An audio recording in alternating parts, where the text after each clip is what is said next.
ہم نے چہرے پر آواز مل دی اور کانوں نے انہیں پہچان لیا، کیونکہ یہاں کسی کو کچھ دکھائی نہیں دیتا، سب اندھے ہیں۔ اور ان اندھوں نے ہاتھوں میں آنکھیں اگائی کہ چھونے سے یہ پہچان لیں، مگر ذی وقار یہ اندھے گونگے بھی ہیں جو بول نہیں سکتے۔ اگر کوئی دیکھنے اور سننے والا بولے تو اسے گمنام لوگوں کی فہرست میں شامل کر دیا جاتا ہے، اور اگر کوئی ان گمنام لوگوں کی بازیابی کا مطالبہ کرے تو اسے جبری گمشدگی کا نشانہ بنایا جاتا ہے، اور پھر ان کی مسخ شدہ لاشیں اس دیس کے چوراہوں سے ملتی ہیں مگر قاتل نہیں ملتے۔ مائیں اپنے بیٹوں کے انتظار میں اپنی بینائی کھو دیتی ہیں، اور باپ اپنے جگر ڈھونڈتے ڈھونڈتے اپنی کمریں ٹوٹی ہوئی کمان کے ہم جیسی کر بیٹھتے ہیں، مگر انہیں اپنے بیٹوں کے قاتل نہیں ملتے۔ اگر قاتل مل بھی جائیں تو گواہ نہیں ملتے، اگر گواہ مل جائیں تو کبھی گواہ غائب کر دیے جاتے ہیں تو کبھی گواہ منصف کے ساتھ ہوس پرستوں کی صف میں کھڑے ملتے ہیں۔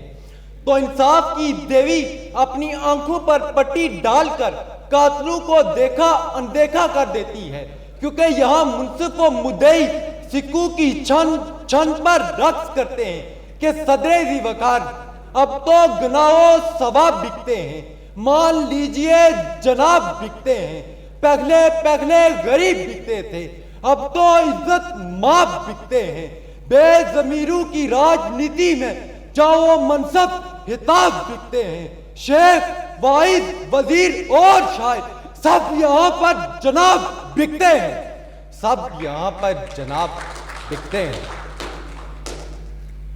ہم نے خدا کی رسی کے پھندے بنائے اور پھر اس کے ناپ کی گردنیں ڈھونڈنے نکل پڑے۔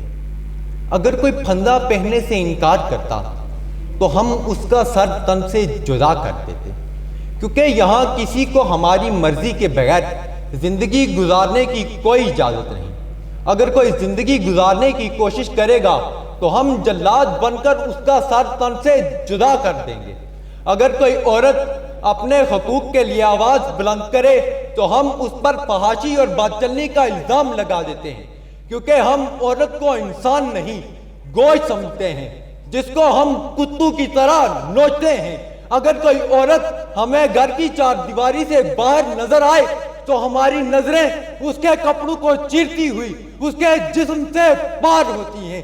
اگر کوئی ہمارے کاسے میں شعور کے سکے پھینکے تو ہم اس پر کفریت کے فتوے لگا دیتے ہیں، اور ہر طرف سے کافر کی صدائیں بلند ہوتی ہیں کہ صدر ذی وقار جو ہم کہتے ہیں یہ بھی کیوں نہیں کہتا، یہ کافر ہے ہمارا جب یہ ہنس کر نہیں سکتا، یہ کافر ہے۔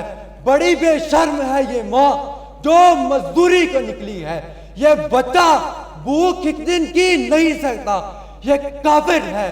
یہ تیسری فاحشہ ہے جو پھول کے بستر پہ سوتی ہے، یہ جگنو شب کے پردے میں نہیں رکھتا، یہ کافر ہے۔ یہ جگنو شب کے پردے میں نہیں رہتا، یہ کافر ہے۔ شکریہ۔